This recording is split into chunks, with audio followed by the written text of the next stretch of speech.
ओम तव कथामृतं तप्तजीवनं तवि कविभिरीडितं कल्मषापहं श्रवणमंगलं श्रीमदाततं भुवि गृह्णन्ति ये बुरिधा जनाः। আজকের ক্লাস শুরু করার আগে একটা খুব সুন্দর অভিজ্ঞতার কথা আপনাদের বলি। এই প্রথম আমাদের চেন্নাই মঠ প্রায় 125 বছর পূর্তি হয়ে গেছে। এই প্রথম চেন্নাই মঠে বাঙালিদের নিয়ে বাংলায় ভক্ত সম্মেলন আয়োজন করা হয়েছিল এবং এক অভূতপূর্ব সাড়া। প্রায় পন্ডিচেরিতে সংখ্যা কম, পন্ডিচেরিতে নতুন আশ্রম হচ্ছে, সেই কারণে সেইখানে 50 জন মতো বাঙালি এসেছিলেন, খারাপ নয়। কিন্তু চেন্নাই মঠে 350 বাঙালি ভক্ত, এবং গোটা অনুষ্ঠানটা হলো তাতে একটু তামিলের তও ছিল না। সব কটা, এমনকি যারা তামিলিয়ান তারা বাংলায় গান গাইছেন। এটা দেখে আমাদের খুব ভালো লাগলো। একটা গ্রুপ তৈরি হয়েছে এই বাংলায় শ্রীরামকৃষ্ণের প্রচার প্রসার। প্রায় 50,000 বাঙালি আছেন চেন্নাইতে, শুধু চেন্নাই শহরেতেই আছে। তাদের মধ্যে খানিকটা এসছেন। এটার আয়োজক সংস্থা হচ্ছে মাদ্রাস কালীবাড়ি এবং রামকৃষ্ণ মঠ চেন্নাই, এদের দুজনের এই মিলিত প্রয়াসে হয়েছিল। ওই MCKV-তে যিনি অধ্যাপক আছেন অরিজিৎ সরকার, উনি গিয়েছিলেন, আমি বলেছিলাম। আর গান বাজনা সমস্ত কিছু, খুব আনন্দ। সব কিছুর ভেতরেই দিয়ে কম, মানে হইয়ে চইয়ে ব্যাপারটা কম, কিন্তু আনন্দটা খুব বেশি হয়েছে এবং ভক্তদের ভেতরে ভীষণ রকমের সাড়া পড়ে গেছে। আমারও খুব ভালো লেগেছে যে ওদের এই উদ্যোগে প্রথমবার তারা আমাকে মিলিয়েছিল এবং আমরা এটি করতে পেরেছি। আসার সময় সারাক্ষণ ধরেই অসিত মহারাজের ভয় কাঁটা হয়ে আছি, কারণ ওখানে একটুখানি ক্লাইমেট খারাপ হয়ে যাওয়ার জন্য সব এগুলো ফ্লাইট ডিলে রান করছিল। আর যত দেরি হচ্ছে আমার তত খালি আর কারুর কথা মনে পড়ছে না, শ্রীরামকৃষ্ণের মুখও মনে পড়ছে না, কিছু মনে পড়ছে না। যে বিভাত মহারাজ কি অসন্তুষ্ট হবেন সেই কথাই ভাবছিল। মহারাজ খুব ভালোবাসেন, তো সেই কারণে আমরা অনেক দিন বাদে আজ সমবেত হয়েছি। আজকে যে প্রশ্নটা নিয়ে আমরা শুরু করব, যেখানে আমরা শেষ করেছিলাম, সেটা হলো এই: আমরা খুব বোকার মতো প্রশ্ন করে ফেলি লাট্টু মহারাজকে। তাই ভক্ত প্রশ্ন করছেন, জনৈক ভক্ত সকলেই তো বলেন মহারাজ সাধনা করলে সিদ্ধি লাভ হয়।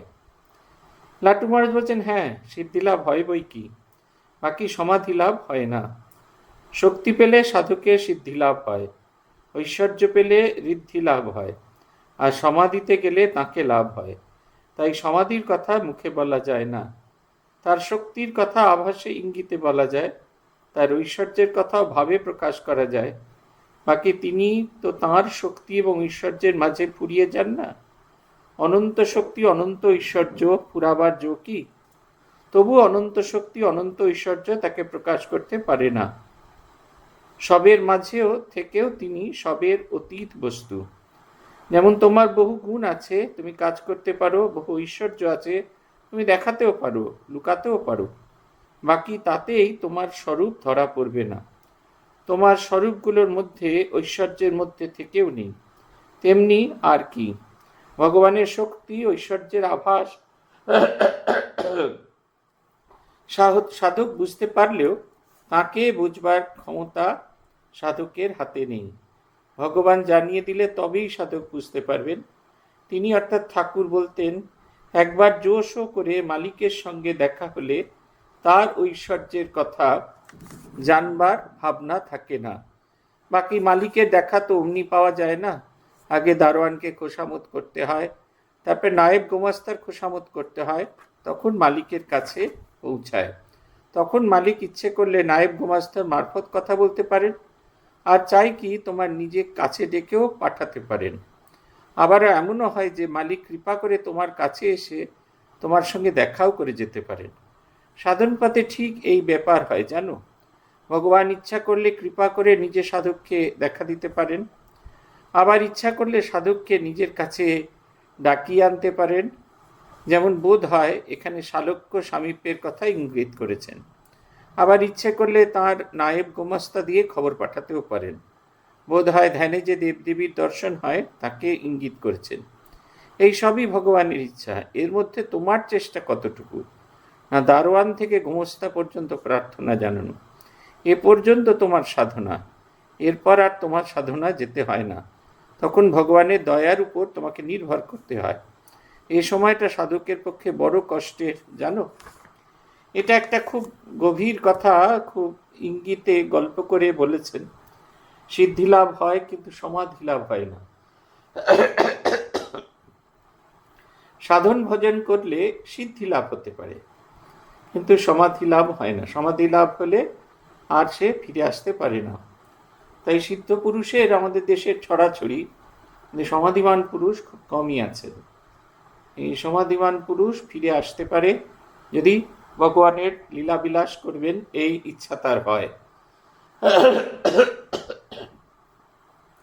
সমাধিমান পুরুষের এই একটি দিক আমাদের কাছে তিনি উল্লেখ করছেন। বলছেন তার অনন্ত ঐশ্বর্য, অনন্ত শক্তি ফুরাবার নয়, আমরা কোনোভাবে তাকে প্রকাশ করতে পারি না। বলছেন না, ঠাকুর শিবের মন্দিরে গিয়ে স্তব করছেন, অসিত গিরি সমম স্যাৎ কজ্জলম সিন্ধু পাত্রে সুরতরুবর শাখা লেখনী পত্র মুর্বি লিখতি यदि গৃহীত্বা শারদা সর্বকালম তদপি তব গুণানাম ঈশ পারম নয়াতি।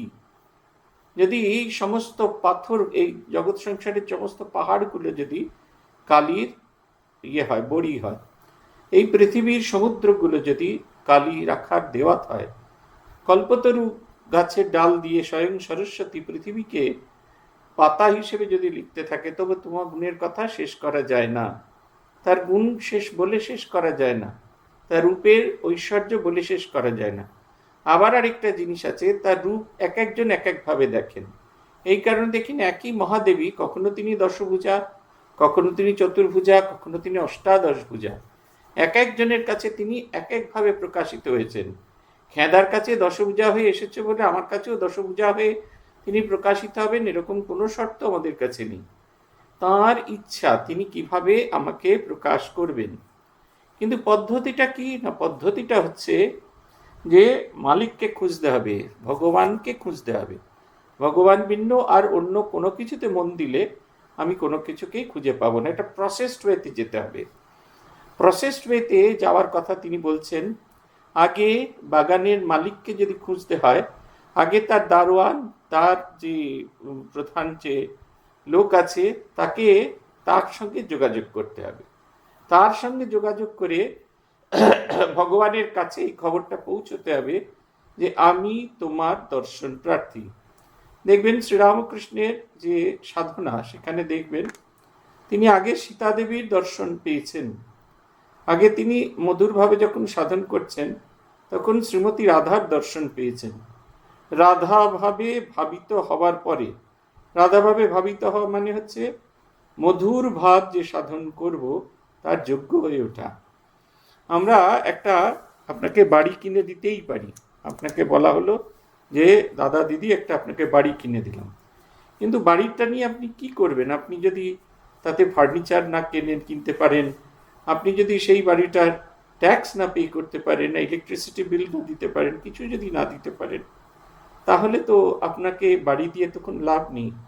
অতএব আপনাকে বাড়ি দেওয়ার সঙ্গে সঙ্গে আমাদের মাথায় এটাও থাকা দরকার যে বাড়িটা মেনটেনেন্স করার মতো আপনার পকেটে সামর্থ্য আছে কিনা। ঠিক সেই রকম এই যে ঈশ্বর লাভ, ভগবান লাভ, এই ভগবান লাভ করতে হলে ভগবানকে যে দেখতে চাইছি আমি, তার সেই অতুল ঐশ্বর্য যা মুখে বলা যায় না, সেটি ধারণ করার মতো যোগ্য হয়ে উঠেছে কি, এটা কিন্তু আমাদের জেনে নিতে হবে। এটা যদি না জানতে পারি তাহলে ভীষণ কষ্ট। অনন্ত ঐশ্বর্য পাবো কিন্তু মাথাটা খারাপ হয়ে যাবে, এত আনন্দ প্রকাশ করতে পারবো না। তাই আগে প্রথম সাধন ভজন করে সেই ঐশ্বর্যের যোগ্য হয়ে উঠতে হয়, ঐশ্বর্য ধারণের যোগ্য হয়ে উঠতে পারে। এই যে কি সুন্দর কথা এখানে বলছেন, একেবারে শেষ লাইনটা দেখুন, সেখানে বলছেন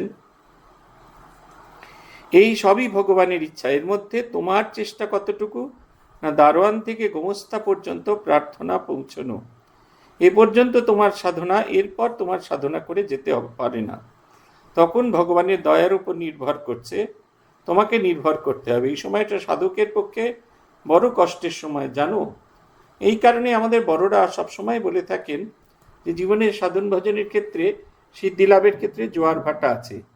আত্মস্থানন্দজি একটা ভারী সুন্দর কথা বলতেন। একদিন আত্মস্থানজিকে বলে ফেলেছিলাম যে এত জপ ধ্যান করছি, তবুও সামান্যতম অনুভূতিটুকু হচ্ছে না। মহারাজ আমাদের বলেছিলেন, সাধন ভজন করাটা তোর কাজ, আর কৃপা করাটা তার কাজ।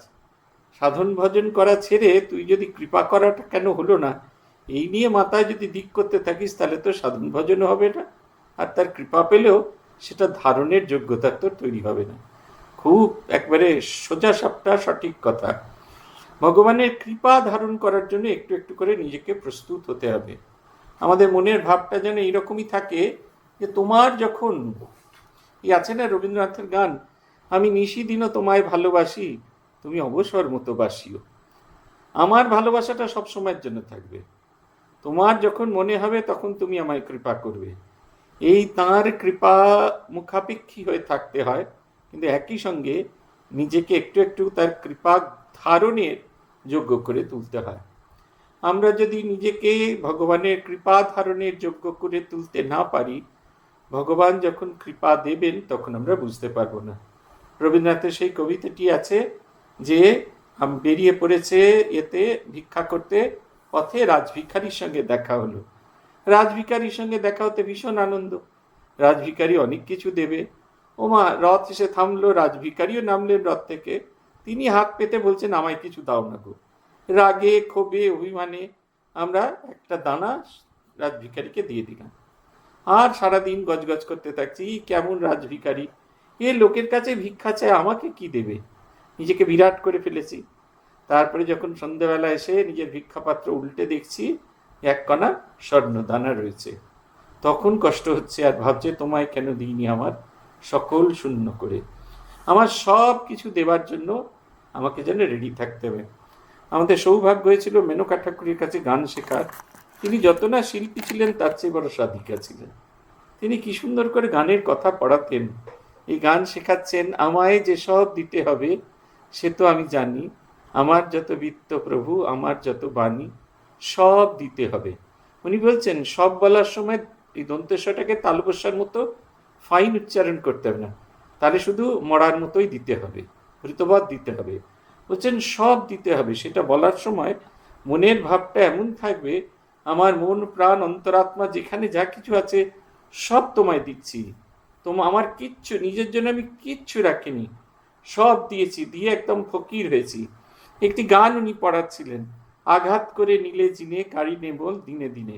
সেইখানে একটা জায়গায় আছে, তুফান দেখে ঝড়ের রাতে ছেড়েছি হাল তোমার হাতে, ঘরের মাঝে বাটের মাঝে কোথাও আমায় ছাড়লে না যে, যখন আমার সব বিকালো তখন আমায় নিলে কিনে। জীবনে যখন তুফান হয়, জীবনে যখন সংগ্রাম আসে, তখন আমরা ভগবানকে বলি আর পাচ্ছি না, তুমি আমায় রক্ষা করো, সেটা হচ্ছে শরণাগতি। তারপরে ঝড় জল বৃষ্টি তুফান যেখানেই আছি, সব জায়গায় তিনি আমার সাহায্য করছেন, কিন্তু অলক্ষ্যে দাঁড়িয়ে। যখন আমার আমিত্ববোধ চলে গেল, সম্পূর্ণ আমিত্ববোধ চলে গেছে, আমি যখন আর নিজের বলে কিচ্ছু নেই আমার, তখন আমায় নিলে কিনে। যখন আমার সব বিকালো, আমার আমিত্ব আমি বিক্রি করে ফেলেছি, সেইটুকুরও অস্তিত্ব আমার জীবনে নেই, তখন আমায় নিলে কিনে। এই হচ্ছে কথা। আমাদের এই যে তাঁর কৃপা পাওয়ার জন্য এই চেষ্টাটুকু আমাদের করতে হবে, নিরন্তর এই চেষ্টাটুকু করতে হবে। আমরা যদি নিরন্তর তাঁর কৃপা পাওয়ার যোগ্য না হয়ে উঠতে পারি, তাহলে ভীষণ কষ্ট, অসম্ভব কষ্ট। এই কষ্টের কোনো শেষ নেই, এত কষ্ট পেতে হয়, এই কষ্টের কোনো শেষ নেই, কোনো শব্দ দিয়ে প্রকাশ করা যায় না, এত কষ্ট। এবং এই কষ্টটা সব সাধকের জীবনের মধ্যে দিয়ে আসছে। শ্রীরামকৃষ্ণের জীবন দেখুন না, তিনি একবারে চোখের সামনে করে দেখাচ্ছেন, একেবারে আছড়ে পিছড়ে কাঁদছে, লোককে ভাবছে আহা এর কি হয়েছে, কি কষ্ট হয়েছে, আছড়ে পিছড়ে কাঁদছেন। তার সে নরম গা ছিঁড়ে যাচ্ছে, সমস্ত মুখ টুক কেটে যাচ্ছেন, খেতে পাচ্ছেন না, মুখ দিয়ে খাবার গলের ভেতরে ঢুকছে না। আমাদের কি আকুলতা তৈরি হয়েছে? আমরা কি তাকে পাওয়ার জন্য এরকম ব্যাকুল হয়েছি? আমরা তো আচার পিচার খাবার আগে, এই সেদিনকে দেখছিলাম, অন্য কোনোভাবে নেবেন না, রাধা পুরীতে একজন ভদ্রমহিলা, এক মহিলা আছেন, তিনি মাঝে মাঝে ওই ভিডিও টিডিও করেন। তিনি বলছেন, দেখেছো কি ভক্তি, কি ভক্তি না, মোটা গদ্দা আছে, সেই গদ্দাটাকে পেতে দিচ্ছে, তার উপর সাষ্টাঙ্গ প্রণাম করে চক দিয়ে দাগ হচ্ছে, আবার গদ্দাটা তুলে আবার রাস্তার উপর পাচ্ছে, আবার সাষ্টাঙ্গ প্রণাম করছে। এই যে দণ্ডি খেটে খেটে তার প্রণাম করা, এটা হচ্ছে তার সুযোগ। আমরা সব সময় বাঁচানোর চেষ্টা করছি, দণ্ডি খাটছি বটে, কিন্তু আমার শরীরটা যেন ঠিকঠাক থাকে। মাঝে মাঝে আজকাল অনেকেই এসে বলেন নর্মদা পরিক্রমা করে ঘুরে এলাম। হ্যাঁ, নর্মদা 1 মাসের মধ্যে হয়ে গেল? হ্যাঁ মহারাজ, গাড়িতে করে গেলাম, বোবো করে নর্মদা পরিক্রমা করে চলে এলাম। ওতে কিন্তু ফল ওই রকম হয় না। তপভূমি নর্মদা পড়বেন, যে নর্মদা পরিক্রমা করতে গিয়েছেন, কাঁটা বনের ওপর দিয়ে খালি পায়ে পেরিয়ে যাচ্ছেন। নিয়ম কি না, কেবলমাত্র একটি কম্বল কাঁধে থাকবে আর ব্যবহার্য সামান্য বস্তুটুকু। কোনো কোনো গ্রামে সেগুলো কেড়ে নিয়ে সম্পূর্ণ নগ্ন করে জামা কাপড় খুলিয়ে পরের গ্রাম অবধি আপনাকে হেঁটে যেতে হবে। ডান দিকে শুধু নর্মদা মা, তার উপর নির্ভর করে তিনি আমাদের সব রাস্তাটুকু পাইয়ে দেবেন। গোটা রাস্তা সেই পাহাড় পর্বত সংকুল, সেই জায়গাটা সেটা ফেরোতে প্রায় 1 বছরের বেশি সময় লাগবে। সমস্তটুকু সময় ভগবানের উপর নির্ভর করে, মা নর্মদার উপর নির্ভর করে পৌঁছতে হবে। উৎসভূমি থেকে বেরিয়ে আবার উৎসভূমিতে পৌঁছানো। আমরা বনবন করে গাড়িতে করে ইদানিং আজকাল হয়েছে যে 30 দিনে প্যাকেজ নর্মদা পরিক্রমা। সেখানে খাওয়া দাওয়া মানে দুপুরবেলা ফাটাফাটি খাওয়া দাওয়া, খিচুড়ি, কোনোদিন পোলাও, কোনোদিন এরকম বাসমতি চাল, এরম নয়, আগে থেকে একবারে ডায়েট চার্ট দিয়ে দিয়েছে যে 30 দিন কিরকম কি হবে, কোন দিন ফুলকা হবে, কোন দিন ফুলকাতে ঘি দেওয়া থাকবে, সমস্ত কিছু রয়েছে। সব কিছু প্রিডেস্টিন। ভগবানের হলে ওরকম প্রিডেস্টিন হলে হবে না, দুটো হাত তুলে তার দিকে যেতে হবে। সেইটাই বলছেন তিনি, আমার কাজ হচ্ছে এই দারোয়ান আর গোমস্তার কাছে প্রার্থনা জানানো। গুরু যে মন্ত্র দিয়েছেন সেই মন্ত্র নিরন্তর জপ করে যাওয়া। জপ করতে করতে মনের মলিনতা শুদ্ধ হতে থাকবে, মন পরিষ্কার হতে থাকবে। ভগবানের কৃপা ধারণের জন্য আমার যে যোগ্যতা, সেই যোগ্যতা আমি ধীরে ধীরে অর্জন করতে পারবো, এবং যত আমি যোগ্যতা অর্জন করতে পারবো তত আমার ভেতরটা পরিষ্কার হবে, এবং তত আমি ভগবানের সঙ্গে আমাদের দেখা হবে। এইটি হচ্ছে কথা। এই ভাবটিকে আমাদের মনের ভিতরে জাগিয়ে রাখতে হবে। এটা যদি জাগিয়ে রাখতে না পারি তাহলে ভীষণ কষ্ট। আমরা ভগবানের পথের যোগ্য নই। ভূতেশানন্দজি মহারাজ বলছেন, ওনার স্মৃতি কথায় পড়েছি, যখন সাধন ভজন শেষ হয়ে গেল, 3 বছরের সাধন ভজন শেষ হয়ে গেল, বেলুড় মঠে ফিরে আসবেন, তখন তার একদিন পরীক্ষা করে দেখার ইচ্ছা হলো যে মনটা কোথায় আছে। মনটাকে ফ্রি ছেড়ে দিলেন। আগে কি হতো, মন ফ্রি ঘুরলে টেনে তাকে ভগবানের পাদপদ্মে বসাতেন। সেদিনকে তিনি মনটাকে ফ্রি ছেড়ে দিলেন, দেখলেন সে মন আর কিচ্ছু চাইছে না, শুধু শ্রীরামকৃষ্ণ চরণ চাইছে, সে আর কিচ্ছু চাইছে না। দেখুন, এটা হচ্ছে কথা।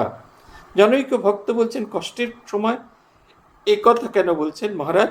নায়েব গমস্তা কোনো প্রার্থনা মঞ্জুর করলে প্রায় তা দেখা যায় মালিক তার কিছু না কিছু মঞ্জুর করেন, একেবারে নাকচ করে দেন না। লাটু মহারাজ বলছেন, হ্যাঁ তা বটে, বাকি তখনও তো কাজ হাসিল হয়নি, তাই মনটা বড় অশান্তিতে থাকে। ঠিক তাই, অর্ডার পেয়েছি যে এই বাড়িটা আমি পাবো, কিন্তু যতক্ষণ না পর্যন্ত আমি বাড়ির তালা হাতে পাচ্ছি ততক্ষণ পর্যন্ত কোর্টের অর্ডারও আমাদের স্বস্তি দেয় না। ঠিক সেই রকম ভগবানকে আমি দর্শন করতে পারবো, খানিকটা আমার একটা প্রতীত হচ্ছে। সাধন ভজন করতে করতে এই ভাবটা আমার মধ্যে একটু একটু করে জাগ্রত হচ্ছে, এবং এইটা জাগ্রত যখন হচ্ছে তখন হচ্ছে ধীরে ধীরে জাগ্রত হচ্ছে, কিন্তু যতক্ষণ না পর্যন্ত তাতে আমি ডুবে যাচ্ছি ততক্ষণ পর্যন্ত স্বস্তি নেই, শান্তি নেই। শান্তি কখনো হতে পারে না। জনৈক ভক্ত জিজ্ঞেস করছেন, এত সাধনা করবার পরও মনে অশান্তি দূর হয় না, এসব কি বলছেন মহারাজ? এসব শুনলে যে মনের ভরসা মনেই লোপ পেয়ে যায়। লাটু মহারাজ, কি জানো, সাধন পথে সন্তোষ এসে গেলেই উন্নতি রুদ্ধ হয়ে যায়। জনৈক ভক্ত বলছেন, একই কথা বলছেন মহারাজ? জীবনে শান্তি পাওয়ার জন্যই তো সাধনার প্রয়োজন। আর বলছেন কিনা শান্তি পেলেই সাধক জীবনের উন্নতি বন্ধ হয়ে যায়। মহারাজ বলছেন, হ্যাঁ, শান্তি পাওয়ার জন্য সাধনা। কিছুক্ষণ চিন্তা করে বাকি দেখো, যে সাধক শান্তি পেয়ে ভুলে যায় তার আর উন্নতি কিসে হবে? অশান্তি না থাকলে আকাঙ্ক্ষা থাকবে কেন? জনৈক ভক্ত বলছে, শান্তি পাওয়ার পরে অবস্থাও কিছু আছে নাকি মহারাজ? মহারাজ বললেন, আরে শান্তিই কি সাধনার শেষ কথা? সে আরও অনেক অবস্থা আছে। তবে সেসব অবস্থা পেতে গেলে সাধকের প্রথম দরকার শান্তি। এ শান্তি কেমন যেন আপনাতে আপনি ভরপুর, বাইরের কোনো দুঃখকেই মনের ভাব টলবে না, এমন যে অবস্থা তাকেই বলে শান্তি। ভিতরে বাইরে এই শান্তিতে ভরপুর না হলে সাধন পথের দরজা খুলে না। আবার যেই সাধন পথের দরজা খুলে গেল, তখন থেকে আবার অশান্তি আরম্ভ হলো। সে এরকম অশান্তি তা তোমাকে বোঝাতে পারবো না। তখন সেখানে সাধক চুপ করে বসে থাকতেও পারে না, বাকি তেরে ফুরে এগিয়ে যেতেও পারে না। এইটা একটা কথা। স্বামী ব্রহ্মানন্দজি মহারাজকে বিজয় কৃষ্ণ গোস্বামী জিজ্ঞেস করছেন যে পরমহংস মশাই আপনাকে এত দিয়ে গেছেন, তথাপি এত সাধন ভজন করার কি প্রয়োজন? পরম রাজা মহারাজ বলছেন, তিনি যে দিয়ে গেছেন সেটা দেখে নিতে হবে না, সেটা বুঝে নিতে হবে না? এই দেখে নেওয়া, বুঝে নেওয়া, তিনি যেটা বলে গেছেন, আমার অনুভূতি যেটা হয়েছে সেটা সত্য না মনের ভুল, এটা জানতে হবে না? আমাদের একজন সন্ন্যাসী ছিলেন, এই বর্তমানের নয়, অনেক আগে গদাধর আশ্রমের অধ্যক্ষ ছিলেন স্বামী কমলেশানন্দজি। একদিন মহাপুরুষ মহারাজকে কেউ এসে বলল যে কমলেশানন্দজি বলছেন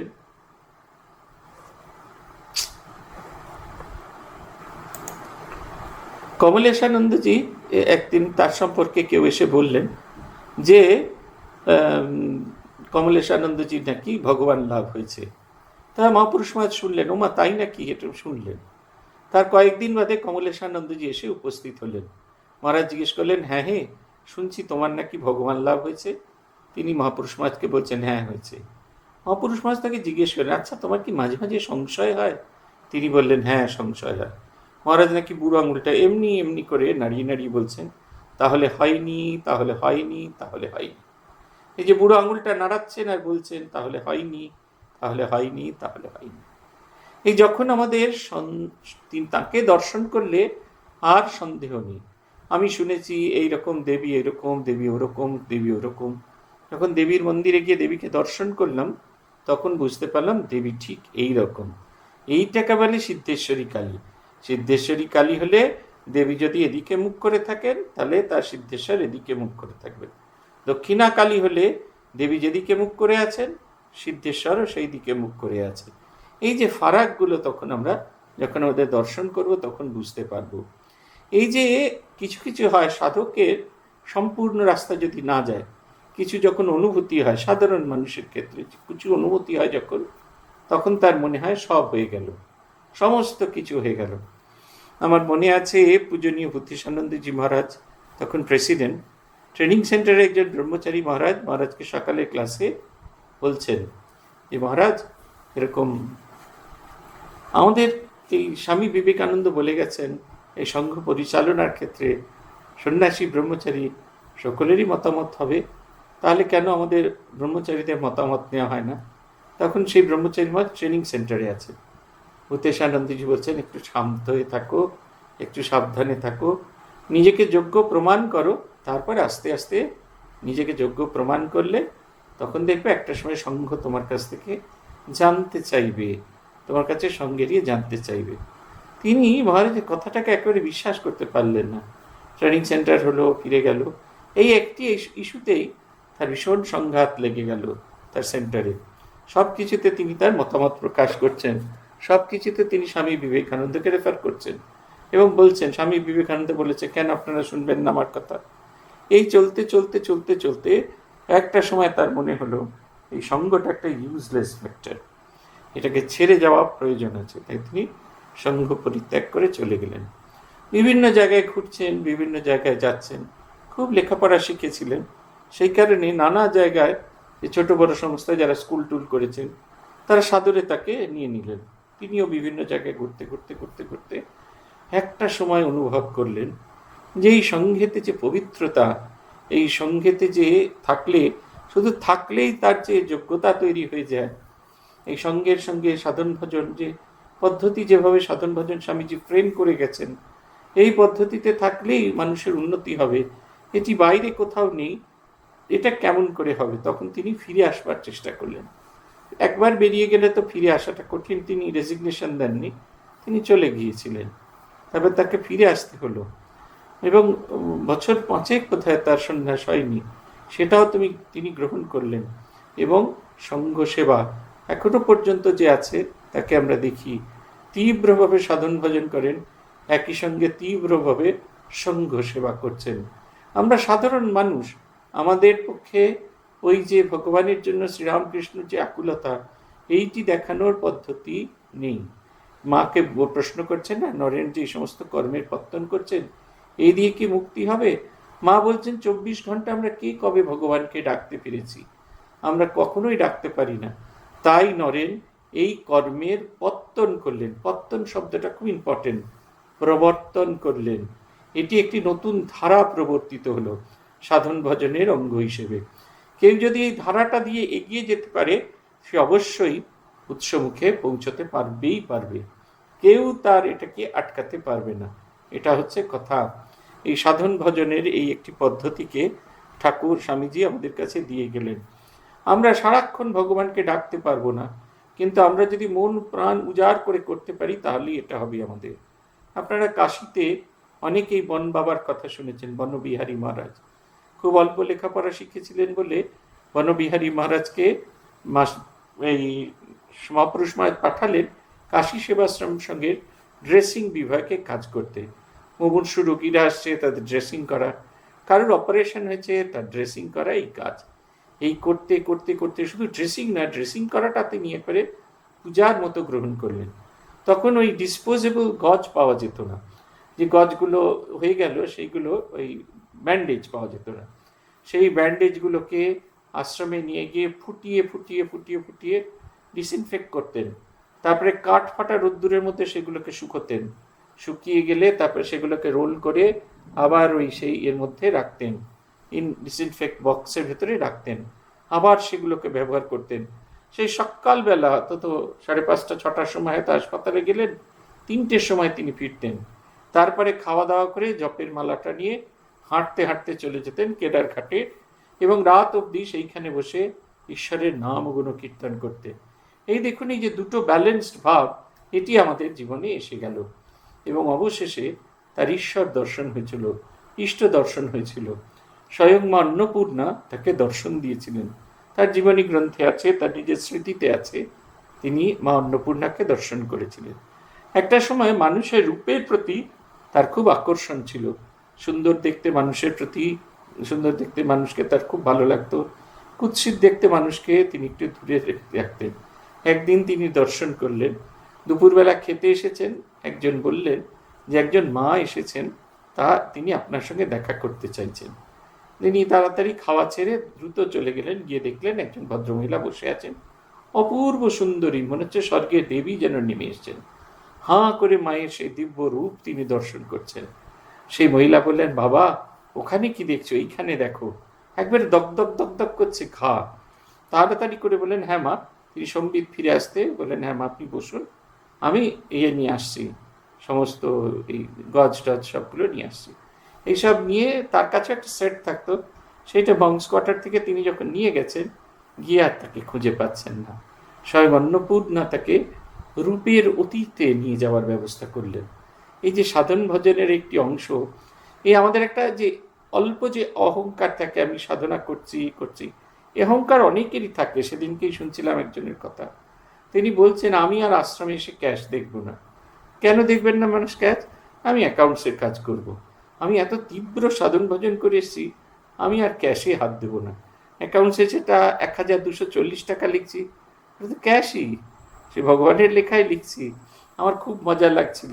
আমাকে একজন সাধু বলছিলেন, তাহলে বোঝো তুমি আর আমি কি করলাম, সারাটা জীবন শুধু ঠাকুরের ক্যাশ সামলে গেলাম, আমাদের দ্বারা মুক্তি কোনো দিন হবে না।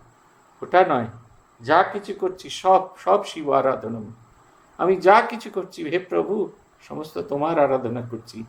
এই ভাবটা নিরন্তর যখন জাগিয়ে রাখতে পারি, তখন আমি চতুর্দিকে এই ভাবটা জাগিয়ে রাখাটা, যেটা লাট্টু মহারাজ বলছেন, বাগানের মালি আর সেরেস্তার মাধ্যমে খবর পাঠানো, এই ভাবটা যত জাগবে তত তার কৃপা আমাদের প্রতি অনুভূত হবে। এবং যখন তার কৃপা সাগরে ডুবে যাব, এই জগৎটা মিথ্যা হয়ে যাবে। আমি তার দিকে এগোচ্ছি কি করে বুঝবো? না, যখন এই নানা মানুষের নানা কথা কোনো কিছু আমাকে আর স্পর্শ করবে না। আমাকে বুঝতে হবে আমি তার দিকে এগোচ্ছি। বেশিরভাগ ক্ষেত্রে এই কথাগুলো আমাদের এমন তীব্রভাবে স্পর্শ করে যে আমরা এর পারে যেতে পারি না, আমাদের ভীষণ কষ্ট হতে পারে। সামান্য একটু আঘাতে আমরা ছিন্ন বিচ্ছিন্ন হয়ে যাই। এই তখন দেখবেন এগুলো আর কোনো রকমভাবে স্পর্শ করছে না। আমি কিছুতেই এগুলো আমাকে আমাকে কেউ কিছুতেই বোঝাতে পারছে না। এই জিনিসটা আমাদের ভেতরে তীব্র থেকে তীব্রতর হতে থাকবে। কি সুন্দর আমাদের ভূতেশানন্দজি মহারাজকে দেখেছি কি তীব্র সাধন ভজন করতে। তিনি তখন প্রেসিডেন্ট। আত্মস্থানন্দজিকে দেখেছি, অন্যদের দেখিনি বলে বলছি, মানে আমি চাক্ষুষ দেখতে পাইনি, শুনেছি। বর্তমান প্রেসিডেন্ট মহারাজের কথা শুনি, অনেক রাত অবধি তিনি সাধন ভজন করেন। স্বামী ব্রহ্মানন্দজি মহারাজের শিষ্য স্বামী জ্যোতিষানন্দজি তার গুরু ছিলেন। তার গুরু তাকে মহানিশায় জপ করতে বলেছেন, তাই মহানিশায় তিনি জপ করেন অনেক রাত অবধি। সারাদিনে মাত্র 5 ঘন্টা ঘুমন, তার গভীর জপ ধ্যান করেন না। দেখবেন শরীরে দেখলে মনে হয় না কোথাও এতটুকু ক্লান্তি আছে। ঈশ্বরীয় রস তিনি পান করেছেন। তাও এত সাধন ভজন করার প্রয়োজন আছে কেন? মন যাতে নেমে না যায়, আত্ম অহংকার যেন আমাদের ভেতরে না আসে। এইটা হচ্ছে কথা। এই আত্ম অহংকার সব আছে। শান্তি কি সাধনায় শেষ হয়? কি সুন্দর কথা। এরপরে আরো অনেক অবস্থা আছে, আর সেসব অবস্থা পেতে গেলে সাধকের প্রথম দরকার শান্তি। আপনি যদি কোনো কাজ করতে চান, আপনার মানসিক শান্তি থাকাটা খুব জরুরি। মানসিক শান্তি যদি না থাকে তাহলে আপনি সেই কাজটি এক্সিকিউট করতে পারবেন না, কোনোভাবেই এক্সিকিউট করা সম্ভব হয় না। তাই ভীষণ ভীষণ রকমের প্রয়োজন মানসিক শান্তি থাকা। আর মানসিক শান্তিতে থাকার উপায় হচ্ছে ঈশ্বরের প্রতি নির্ভরতা, সমস্ত কিছুতে তার প্রতি নির্ভরতা হওয়া। ওই একটা গান আছে গম্ভীরানন্দজি মহারাজের, খুব প্রিয়, পূজার প্রদীপ জ্বালিয়ে রাখিস হৃদয় দেউল মাঝে, ভক্তি প্রেমের ধূপটি জ্বালাস নিত্য সকাল সাঁঝে। সেইখানে এক জায়গায় আছে, পাবি যেদিন দুঃখ ব্যথা তো তাহারই পায় নোয়াস মাথা। যদি দুঃখ পেয়ে থাকি তো আর কেউ নেই, তুমি ছাড়া আর কেউ নেই। ছোট শিশু মায়ের উপর অভিমান করে পাড়ার ছেলেদের সঙ্গে খেলতে গেছে, সেখানে গিয়ে ছেলেপুলেরা মারপিট করেছে, তার কিন্তু নালিশ জানানোর কোনো জায়গা নেই। সে আবার মায়ের কাছেই ফিরে এসে বলছে, দেখো না অমুক বাড়ির ছেলেটা আমাকে মারলো, তমুক বাড়ির ছেলেটা আমাকে মারলো, সে আমাকে চর কষিয়ে দিল, সে আমাকে ওই করলো। আর কারোর কাছে তার যাওয়ার জায়গা নেই, তাকে শুধু ওইখানেই যেতে হবে, তার কাছেই যেতে হবে। এইটি হচ্ছে কথা। তিনি বলছেন, এই কি সুন্দর কথা, আপনার তার কথা তো কিছুই বুঝতে পারছি না মহারাজ, একটু সহজ করে বলুন। লাট্টু মহারাজ বলতেন, এসব বুঝতে গেলে সাধন করার দরকার। এই সাধক না হলে সাধকের কথা বোঝা যায় না, তপস্যা না করলে এসব বোঝা যায় না। তোমাদের তপস্যা কম, তাই হাজার বললেও তোমাদের অপর কথা বুঝতে পারবো না। কালকেই চেন্নাইতে একজন বলছিলেন, আপনি বললেন সব কিন্তু মনে থাকবে না, জানেন তো, খুব স্বাভাবিক, মনে না থাকারই কথা। এই কারণে শাস্ত্র পৌনঃপুনিকতার কথা বলছেন। হৃদয়রাম রাগ করে বলছেন, না মামা তুমি একই কথা বারবার বলো কেন? ঠাকুর হৃদয়কে বলছেন, আমার কথা আমি বারবার একবার বলবো কি 100 বার বলবো, তোর শালা কি, আমার কথা আমি যতবার খুশি বলবো। পৌনঃপুনিকতা, শাস্ত্রে পৌনঃপুনিকতার কথা বলছেন, বারবার একই জিনিস চর্চার কথা বলছেন। এবং যত আমরা একই জিনিসকে চর্চা করতে পারবো, যত আমরা একই জিনিস নিয়ে থাকতে পারবো, ঈশ্বরীয় সাধনকে নিয়ে থাকতে পারবো, তত আমাদের সুন্দর হবে। আপনি যখন চন্দন বাটতে বসেন, প্রাথমিকভাবে চন্দন বেটেছেন, সেটা পাতলা পাতলা জলের মতো হয়, কিন্তু যত আপনি চন্দন বাটতে থাকেন, যত এটাকে ঘষতে থাকেন, আস্তে আস্তে সেটা গাঢ় হতে থাকে। ঠিক সেই রকম তপস্যা হচ্ছে একই ভাবকে নিয়ে চর্চা করা, আরো ফাইন, আরো রিফাইন, আরো ফাইন ফর্ম চাই। এই গেছিলাম মালদাতে, যখন সবাই ইন্দো বাংলাদেশ বর্ডার দেখতে গেছিলাম, আমার ওসব দেখি আসে না। একটা ভাঙা দেওয়ালের মাথায় চড়ে ও পাশটা বাংলাদেশ এ পাশটা ভারত দাঁড়িয়ে দাঁড়িয়ে দেখা, ও আমার সবাই গেল, আমি দাঁড়িয়ে দাঁড়িয়ে খাচ্ছিলাম, গন্নার রস খাচ্ছিলাম, দেখছিলাম সকলের জন্য তৈরি করানো হচ্ছে। তো অনেকগুলো আখ, একবার ঢুকিয়ে দিল একটু রস বেরোলো, আবার ঢুকিয়ে দিল আবার একটু রস বেরোলো, আবার ভাঁজ করে দেওয়া হলো, আবার একটু রস বেরোলো, আরও ভাঁজ করে দেওয়া হলো, আবার একটু রস বেরোলো, ফাইনালি একবারে চলছে না, ঘোরানো হলো যে ছিবড়ে বেরিয়ে গেল। এই যে বারবার চেষ্টা করে ছিবড়ে করে ফেলা নিজেকে, আমার আমিত্ব সামান্যটুকুও যেন থাকবে না, তবেই না ওই যে গন্নার রস বেরোতে থাকবে। সেদিনকে কয়েকদিন আগে একটা ভারী সুন্দর দৃশ্য দেখলাম, গাড়িটা থেমেছে বলে দেখার সুযোগ হলো। আমরা যেখান দিয়ে দুর্গাপুর দিয়ে ঢুকি সেই জায়গাটা ওপারটায়, এপারে না ওপারে একটা গণেশের মন্দির আছে, নির্জন, একজন হিন্দুস্তানিরা তৈরি করেছে গণেশের মন্দির, টিম টিম করে আলো জ্বলছে, আর তার ওই মন্দিরের যে সিঁড়ি যেখানটা আছে, সিঁড়ি যেখান থেকে শুরু হয়েছে শেষ হওয়া মাত্র একটা ঘন্টা আছে। একটা ছোট্ট বাচ্চা মেয়ে, সে হাত বাড়ালে সেই ঘন্টাটা বাজাতে পারছে না, সে তার ছোটের কোলের ভাইটাকে তুলে ধরছে যাতে সে ঘন্টা বাজাতে পারে, তার ঘন্টা বাজানোর ইচ্ছা, সেটা সে ওই প্রয়াসটা করছে। নিজে পারিনি তো কি হয়েছে, নিজের ভেতরের নিজের যে ছোট ভাই, যে একই বাবার সন্তান, তাকে দিয়ে চেষ্টা করাচ্ছে খুলতে, ঠিক সেই রকম আমি আমার চেষ্টা করে যেতে হবে, আমার এক্সট্রিম দিয়ে চেষ্টা করে যেতে হবে, যেন ওই ঘন্টা আমি স্পর্শ করতে পারি, ঈশ্বরের দুয়ারে যেন আমার বাজনা পৌঁছয়। তাই বলছেন তোমাদের তপস্যা কম, তাই হাজার বললেও তোমাদের ওসব কথা বুঝতে পারবে না। বলরাম মন্দিরে উক্ত কথোপকথন হইতে আমরা এইটুকু বুঝিতে পারি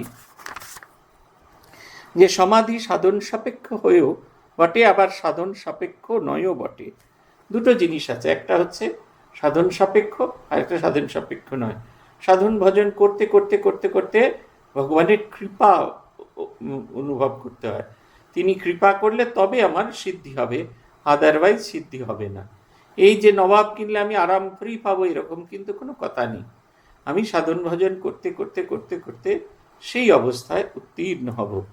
তাই মনে হয় কাশীপুরের বাগানে সমাধি হওয়ার পর লাটু মহারাজ পুনরায় সমাধিস্থ হইবার জন্য তীব্র তপস্যা করিয়াছিলেন, তাহার প্রয়োজন ছিল 1886 থেকে 1891 এর মধ্যবর্তী সময়। সেই সময় তিনি যে কঠোর করিয়াছিলেন তাহার সম্বন্ধে কয়েকটি প্রসঙ্গ আমরা সংগ্রহ করিয়াছি। শশী মহারাজের মুখে শুনিয়াছি, লাটুকে ডেকে না খাওয়ালে তার আবার হুঁশ থাকতো না। এমন কতদিন হয়েছে যে আমাদের সকলকার খাওয়া হয়ে গেছে, ডেকে তার সাড়া না পাওয়ায় ঘরে গিয়ে খাবার দিয়ে আসতে হয়েছে। দুপুর গেছে, সন্ধে গেছে, সেই রাতে তাকে পুনরায় খেতে ডাকতে গেছি, গিয়ে দেখি দুপুরের খাবার তেমনি পড়ে আছে, লাট্টু সেই একইভাবে চাদর মুড়ি দিয়ে শুয়ে আছে। অনেক ডাকাডাকি হাঙ্গামা হুজ্জুত করে তবে তাকে খাওয়ানো হতো। এই ভগবানকে পেলে, এই যে ভগবানের কৃপা পেলে, সেই আস্বাদনটা বারবার বারবার করবার ইচ্ছা জাগে। যার ভেতরে সেই ইচ্ছাটা তীব্র হয় তার ভেতরে তপস্যা করবার ইচ্ছা হয়। আপনারা দেখবেন আপনাদের দীক্ষা হয়ে গেলে কয়েকটা দিন একটা ভীষণ আনন্দের মধ্যে কাটে। আমরা মহারাজকে জিজ্ঞেস করেছিলাম, বলেছিলেন গুরু তার শক্তি দিয়ে আমাদের ঈশ্বর কেমন হয়, ঈশ্বর লাভ করলে কীরকম হয়, সেই আস্বাদটা করিয়ে দেন, স্বাদটা আমাদের মধ্যে দিয়ে দেন। আমরা সেই স্বাদটাকে সারা জীবন ধরে আমাদের সাধন ভজন দিয়ে খুঁজতে থাকি। যখন ম্যাচ করে যায় তখন আমরা বুঝতে পারি। কখনো কোনো যুগে কোনো একটা মানুষকে দেখেছিলেন একটা কাঁচা হলুদ রঙের একটা জামা পরে আছে, আপনার সেই রঙটা ভারী ভালো লেগেছে, সারা নিউ মার্কেট খুঁজে পেয়েছেন, হাতিবাগান খুঁজে বেড়াচ্ছেন, শ্যামবাজারে খুঁজতে খুঁজতে একটা দোকানে ওই রকম রঙের একটা জামা খুঁজে পেলেন, তখন আপনার সমস্ত শান্তি। এই সারাদিন ধরে যে চৈত্র সেলের জন্য ঘুরে বেড়াচ্ছেন এতটুকু দুঃখ হয় না। সমাধি সাধন ভজন ঠিক সেই রকম, কোনো কিছু বাইরের কোনো কিছুর প্রতি তখন আর আকর্ষণ থাকে না। শরৎ মহারাজ শ্রীযুক্ত মহেন্দ্র দত্তকে বলিয়াছেন, রাত্রে লেটোশালা ঘুমায় না, জানো মহিম, সে প্রথম রাত্রে ঘুমানোর ভান করে নাক ডাকায় আর জপের মালাটা লুকিয়ে রেখে দেয়, সকলে ঘুমিয়ে পড়লে উঠে মালা জপ করতে বসে। একদিন খুটখুট আওয়াজ শুনে মনে করলুম যে ঘরে ইঁদুর এসেছে, যেই তাড়া করি অমনি আওয়াজ বন্ধ হয়ে যায়। খানিক পর আবার শুনি খুটখুট খুটখুট, আবার তাড়া দিলুম, আওয়াজ বন্ধ হয়ে গেল। মনে কেমন সন্দেহ হলো, পরের দিন ওঁত পেতে রইলাম, যেই আওয়াজ হয়েছে অমনি আলো জ্বেলেছি, দেখি লাটু মালা জপ করছে। ওসব দেখে বললুম, তবে যে শালা আমাদের ফাঁকি দেবে, আমরা ঘুমিয়ে রাতটা কাটাবো আর তুমি শালা জপ করে মজা মারবে, তা হবে না। এইটা হচ্ছে কথা। যখন ইয়া নিশা সর্বভূতানাম, যখন জগতে সকলের কাছে রাত্রি বিশ্রামের সময়, তখন তখন যোগী জেগে থাকে। সেই যোগী তখন নিরবিচ্ছিন্নভাবে ভগবানের নাম করতে থাকে। আমাদের আলোচনা শেষ হচ্ছে, কিন্তু এই ভাবটা যেন আমাদের মনের মধ্যে থাকে। ভগবানকে চাইবার ইচ্ছাটা আমাদের প্রথম জাগাতে হবে। 2 হচ্ছে নিরন্তর সাধন ভজন করতে হবে। এই সাধন ভজন করার কারণ হচ্ছে ভগবানের কাছে আমার আর্জিটা পৌঁছে দেওয়া। একবার একজন চোর এসেছিলেন বারাণসী শহরে। সেই বারাণসী শহরে সেই চোর আসার পরে চোর তাকে বলছেন, চোরকে কেউ আর খেতে দেয় না। তখন সেই চোর চতুর্দিকে ঘুরে বেড়াচ্ছেন আর বলছেন যে এই আমাকে কেউ, ভগবান রামের নামে আমাকে কেউ কিছু খেতে দাও। বারবার করে তিনি বলছেন আর বলছেন, আমাকে ভগবানের রামের নামে কিছু খেতে দাও। কেউ খেতে দেয় না। তুলসীদাস বসে বসে তিনি রামচরিতমানস পাঠ করছিলেন। তিনি তাকে ঘরে নিয়ে এলেন, তারপরে তাকে রামচন্দ্রের প্রসাদ দিলেন। তুলসীদাস প্রত্যক্ষ করলেন যে রামের প্রসাদ পাওয়ার পরে সেই মানুষটার মনের ভেতরে একটা অদ্ভুত পরিবর্তন হচ্ছে। তিনি আনন্দে ভরপুর হয়ে থাকলেন। এদিকে সারা কাশীবাসী তাকে এক ঘরে করে দিলেন। দুঃখ হলো। তিনি বীর মহাবীর হনুমানকে বললেন, এ কেমনতর কথা, আমি তো ভালো করবার জন্য মানুষটার চেষ্টা করছিলাম, লোকে আমার আদর্শটা বুঝলো না। তখন হনুমান তাকে বললেন, এই জগতের মানুষ তোমার কথা বুঝবে না, তুমি বরং রামচন্দ্রকে তোমার কথাগুলো, বেদনার কথা যাচ্ছিয়া অভিযোগপত্র জানাও। এবং একটা একটা করে যাচ্ছিয়া হতে থাকলো, এবং সেই যাচ্ছিয়াগুলো যুক্ত হয়ে একটি নতুন গ্রন্থ তৈরি হয়ে গেল। সেই গ্রন্থগুলি প্রত্যেকটি কোনটা গঙ্গাকে প্রার্থনা করে হয়েছে, কোথায় সপার্ষদ শ্রীরামকৃষ্ণ, এই সপার্ষদ রামচন্দ্র, কোথাও সীতা মাতা, কোথাও মহাবীর এবং রামচন্দ্রকে প্রার্থনা করে হলো। বিনয় পত্রিকা, সেই গ্রন্থটি যখন সংযুক্ত হলো, বিনয় পত্রিকা, এটি যখন লেখা হলো, তখন তার মনে যে দুঃখটা ছিল, সেই দুঃখটা অপসৃত হলো। একটি একটি করে তার মনোবেদনাকে ইয়ে করে দেওয়া হলো। ভবিষ্যতে মানুষ যাতে এটিকে স্মরণ করে নিজের মনের দুঃখ যাপনা করে, তাই প্রত্যেকটি কবিতাকে গানে রূপান্তরিত করলেন। সেটিতে কি তাল হবে, কি রাগে গাওয়া হবে, সেটি তুলসীদাস ঠিক করে দিলেন। আপনারা অনেকেই শুনেছেন, শ্রীরামচন্দ্র কৃপালু ভজমন হরণ ভব ভব দারুণম। এই গানটি বিনয় পত্রিকার একটি অংশ, এটি রামচন্দ্রকে লেখা তার একটি যাচ্ছিয়ার অংশ। ঠিক এইরকম ভাবে নিজের প্রার্থনা, নিজের দুঃখ পৌঁছে দিতে হবে ভগবানের কাছে।